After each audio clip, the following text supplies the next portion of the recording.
Of all the gods of Hinduism, Ganesha is the most popular god. His form is of elephant head on a human body. Even though Ganesha is said to be the son of Lord Shiva, a Saivite god, he is equally worshipped by Vaishnavite followers and is found in all temples of India. Not just that, he is an object of worship for Jains and Buddhists too. People of all native religions of India worship this figure.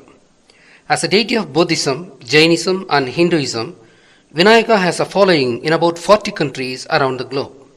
No other deity has such an universal following like that of Ganesha. There must be some reason for this surprising fact. One more surprising observation is that while Hinduism destroyed Buddhism and Jainism in India, how come the so-called Hindu god Vinayaka was revered by both Buddhists and Jainists? If Vinayaka was originally a Hindu god, these people definitely would not have worshipped him. In this video, we are going to establish the true history of the evolution of Ganesha worship. In the process, we are going to narrate briefly the so far unknown, the very interesting religious history of India in general and in Tamil Nadu in particular.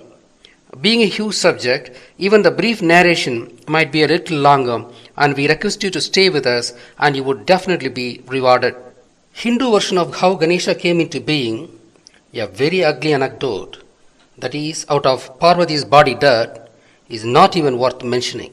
By Hindus we mean Saivites and Vaishnavites, as Hinduism is just a name given by the British as a composite name clubbing both Saivism and Vaishnavism.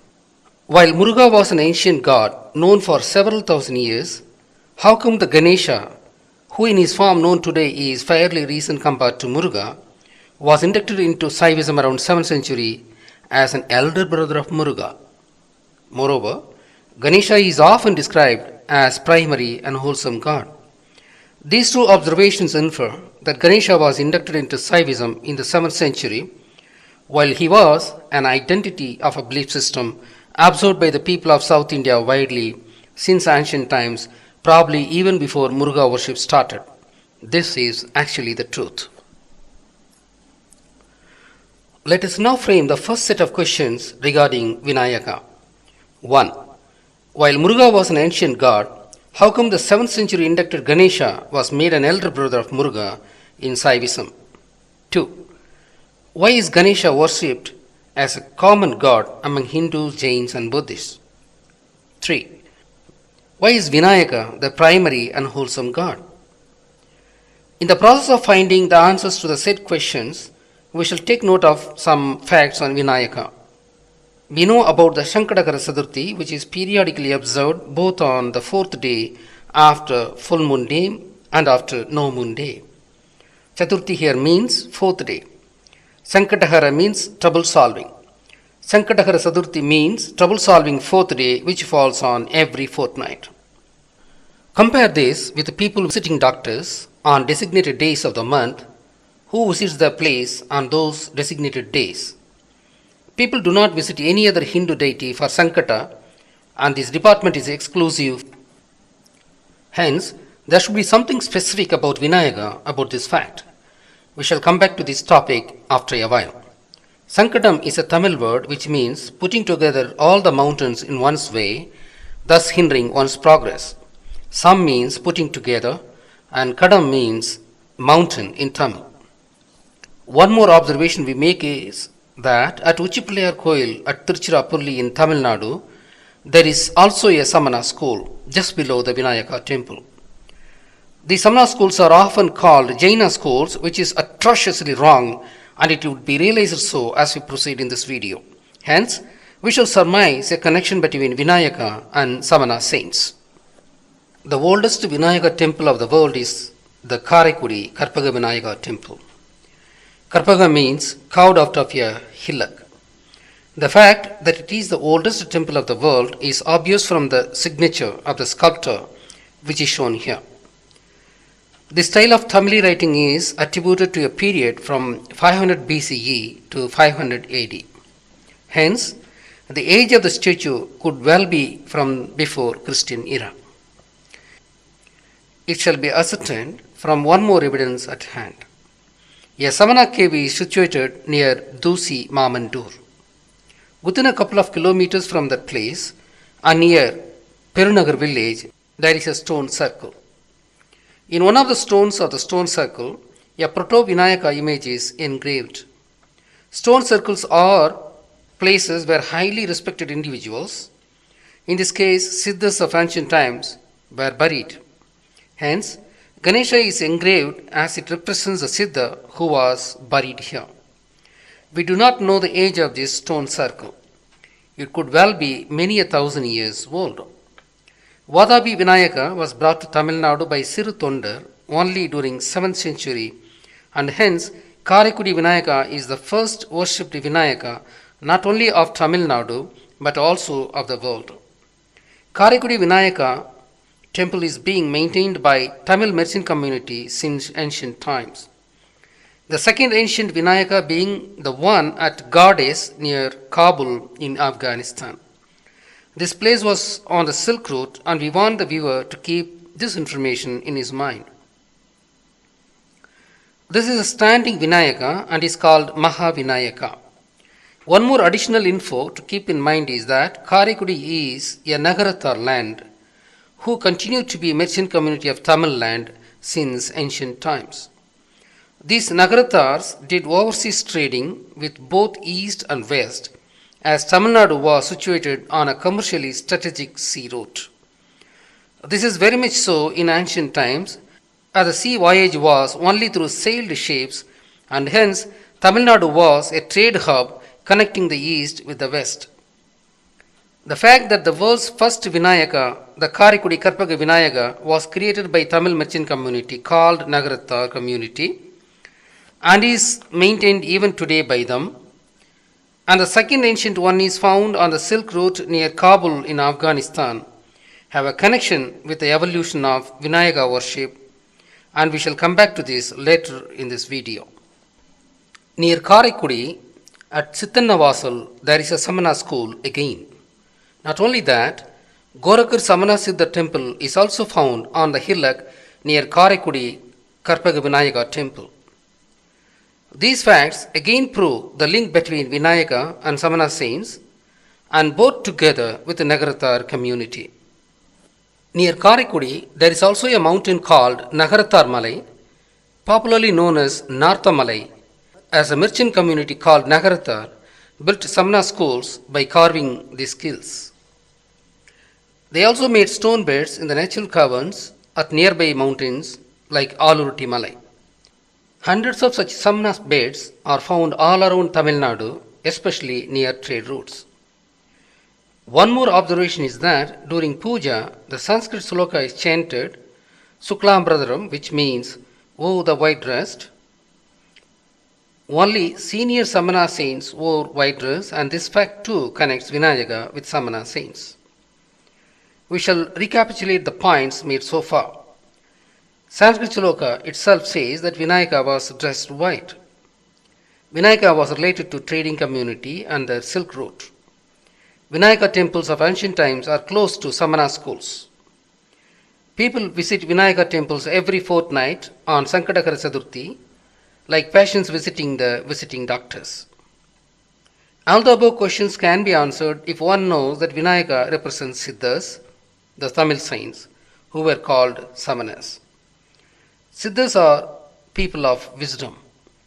As I have stated that they are also called Samanas, this needs an elaborate description. Let us begin.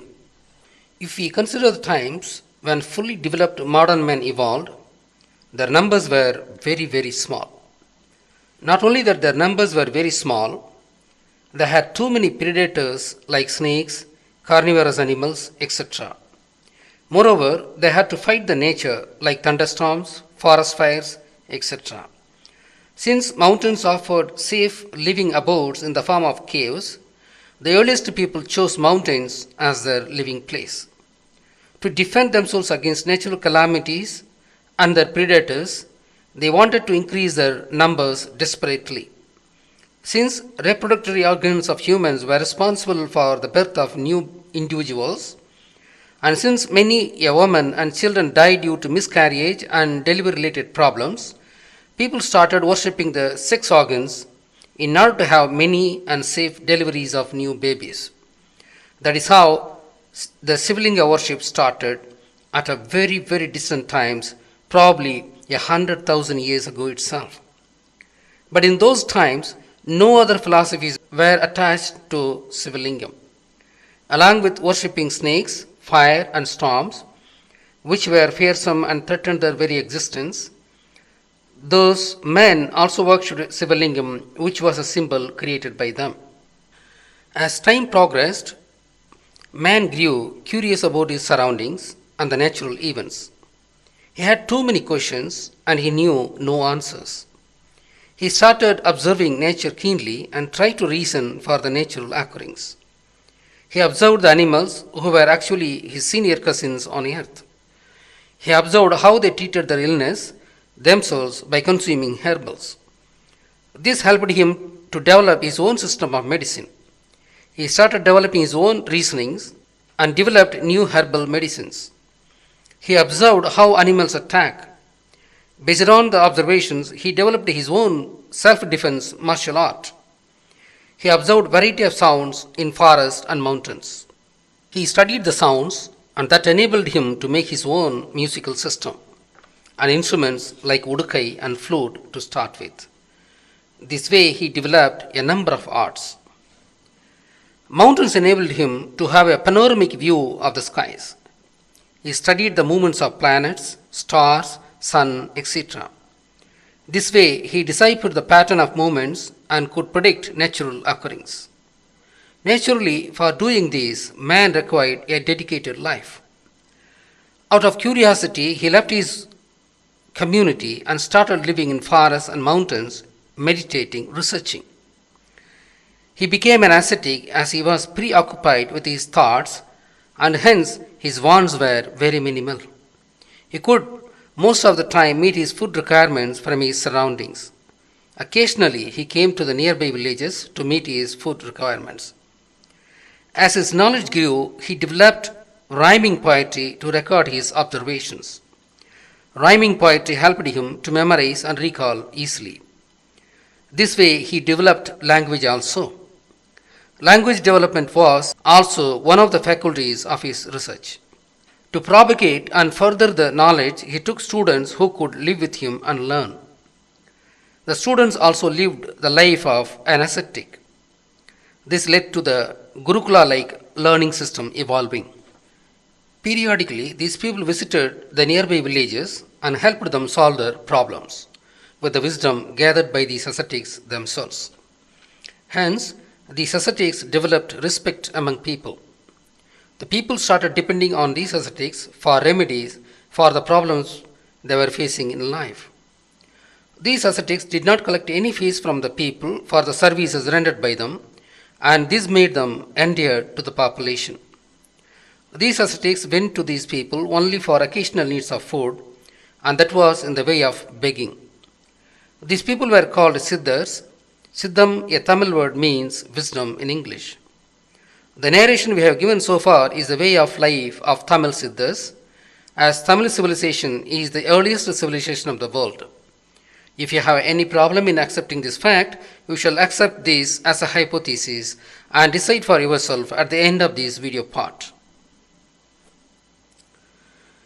As I have mentioned earlier, the Siddhas went to the forests and mountains for seeking knowledge and wisdom.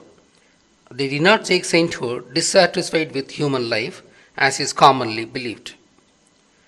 These were scientists on sabbatical to the forest for conducting research, uninhibited by the otherwise domestic surroundings.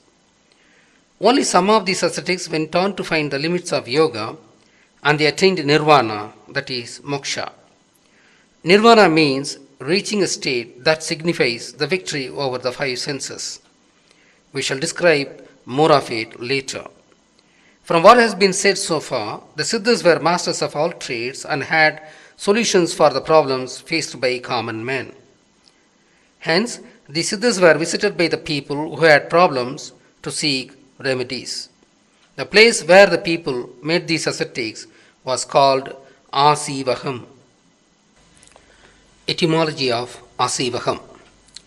Asu, immediately when asked, without hesitation and fault free. Asu in Tamil means கேட்ட உடனேயே தங்குதடை இல்லாமல் பிழை இல்லாமல். ஈவு solution. Ivu in Tamil means Thirvu.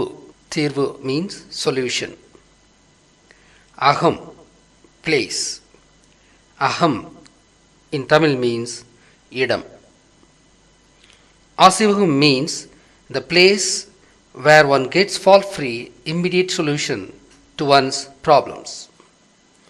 In ancient times, Aaseevaham did not mean a religion, and it only referred to the place where the ascetics lived.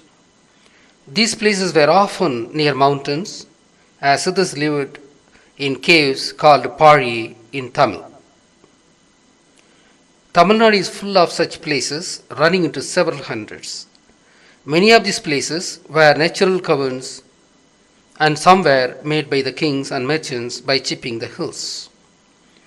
Compared to the entire Indian subcontinent, only Tamil Nadu boasts of numerous places of this kind.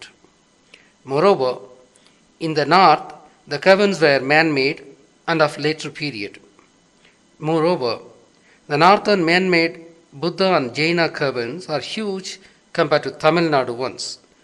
The reason for that is that the North Indian stones are sandstones or soft stones and hence were very easy to carve, whereas Tamil Nadu stones are very hard stones and hence difficult to carve.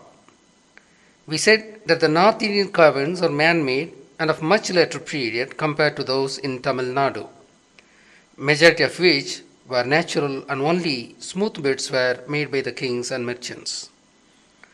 The caverns were habitats of Aaseevaka Siddhars who were dwelling there for several millenniums till then. Hence, these were very ancient ones. Moreover, the Tamil markings carved in these places date them to Buddha and Mahavira times at least, if not earlier. Hence, these schools were not Jaina schools as is wrongly attributed with a malintention of stealing history from the Tamils. Moreover, Mahavira, the 24th Tirthankarar, only was called Jaina as he is said to have won all the 5 senses. Hence, Parsvanatha was not a Jaina as the name itself did not exist before Mahavira, and hence Parsvanatha was just a Samana, the meaning of which would be described in part 2 of the video set. Hence, calling Parsvanatha as Jaina is like naming grandfathers after their grandchildren, which is totally absurd. We normally name grandchildren after their grandfathers. Hence, it is atrocious that North Indian Jains are looting South Indian heritage, culture, and history. We shall come back to this topic later. These ascetics took elephant as their identity or token. In Tamil, it is called Adayalam. The reason why they chose elephant as their identity is that among all animals, only elephant is considered to be possessing wisdom. One example of their wisdom is that young female elephants are not allowed to mate. Moreover, when they mate, they do not mate with young male elephants, as the offsprings produced this way are not tough and healthy. Even among humans, we commonly observe that children of below 18 aged mothers and fathers are less intelligent with poor IQ. Hence, it is not advised to get married before 20 years of age.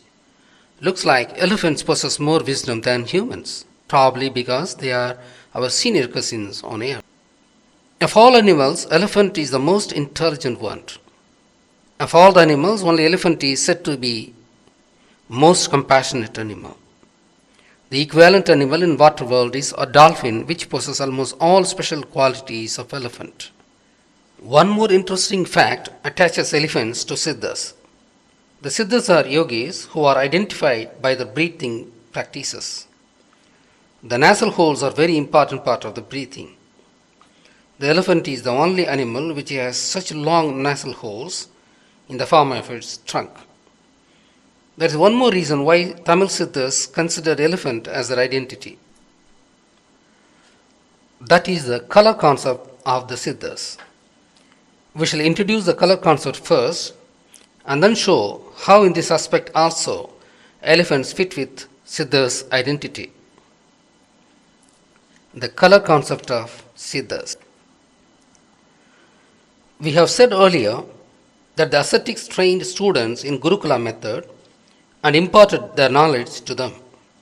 It took minimum of 18 years to learn all aspects of Siddham. All aspects here means all arts and sciences. Language, medicine, martial arts, mind control science, which were part of the 64 types of arts.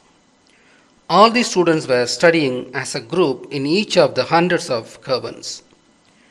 To distinguish the knowledge level of the students were assigned colored dresses on the basis of the knowledge stage they were in. The colors are in the ascending order from low to high and are black, blue, green, red, golden yellow, white and transparent. We want you to remember that these colors are 7 in numbers. 7 is one of the most important numbers of Tamil people. It originates from the 7 celestial objects first identified by the Tamil saints, 5 of which are planets and others are sun and moon. It is based on these that the days of the week were fixed 7 by the Tamils. Music, which was originally developed by the Tamils, had 7 suras, that is, frequencies and their octaves. Hence, it is okay that they chose 7 colors to distinguish their students' knowledge level.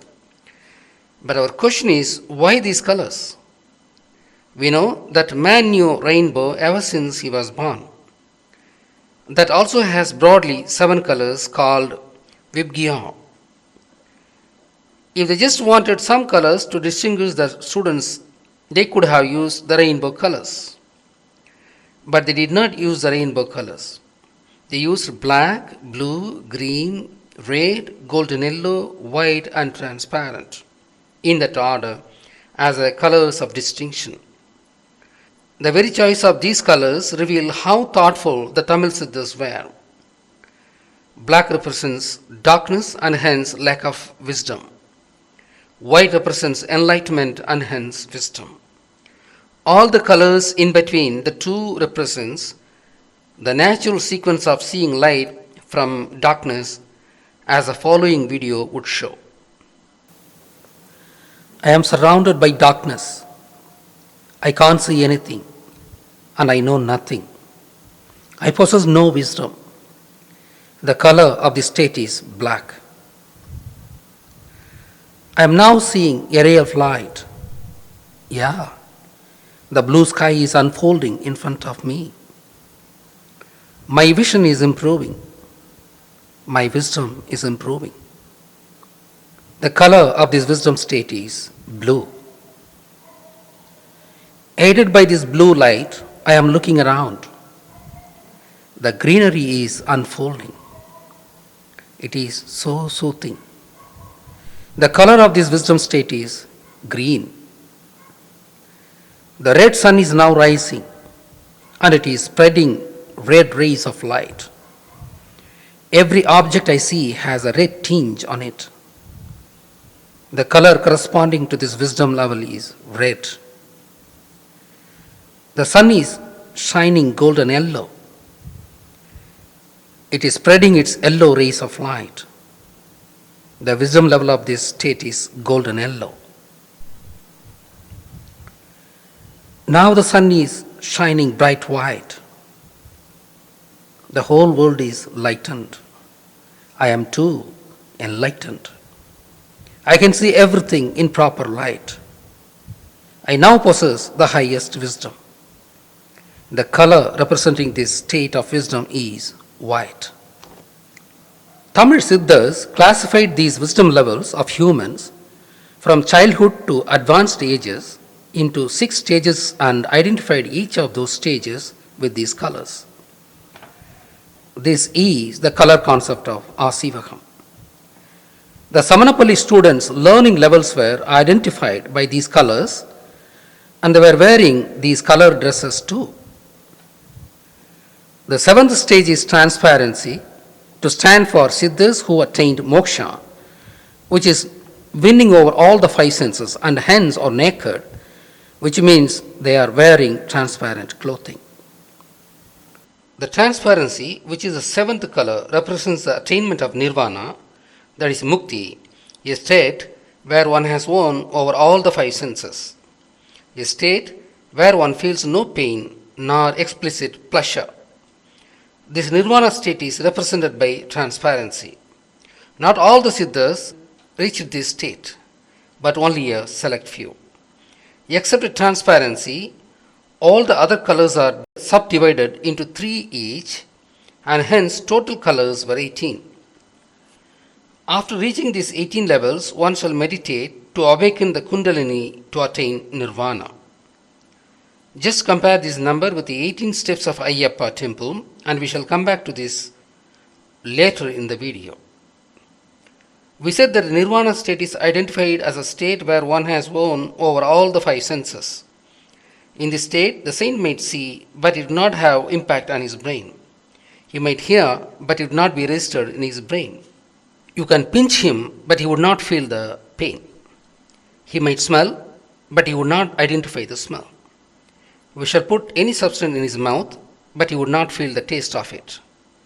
This state is called Nirvana. This could be explained through hibernation of animals in cold places. They go to long slumber for about 6 months until the winter is past. They do not feel the surroundings, and they are almost as if they are dead. The metabolic activities of these hibernating animals are to the minimum, and they do not age during this period. Nirvana stage of the saints is far advanced than this, and it is not based on natural selection as with the hibernating animals, but achieved solely through mind control. Like hibernating animals, the metabolic activities of these saints would also be minimal, and they too shall not age much. Their bodily requirements shall also be very minimal, and they could live very long if left unperturbed. For instance, when we feel angry or when we fear, our heartbeat increases and we sweat a lot, and our metabolic activities are the highest, and the people who often express such emotions age faster, and this fact is known to most people. We have elaborated on the Nirvana stage, and it is the stage where the saint has won over all the 5 senses of the body. When this is the case, would he ever know whether he is wearing any cloth on his body? No, not at all. Hence, the Nirvana stage also signifies nakedness. Even if he tie a cloth around his waist, it would loosen and fall, and he would not be aware of it, as he has won over all the 5 senses. Hence, in the naked state, he is said to wear transparent cloth, and hence the 7th color is transparent color. Here, transparency and the word Nirvana should have a connection. Do they have? Yes, they do. Etymology of Nirvana. Water is a colorless liquid, and one can look through water too. Hence, water could be used to express transparency.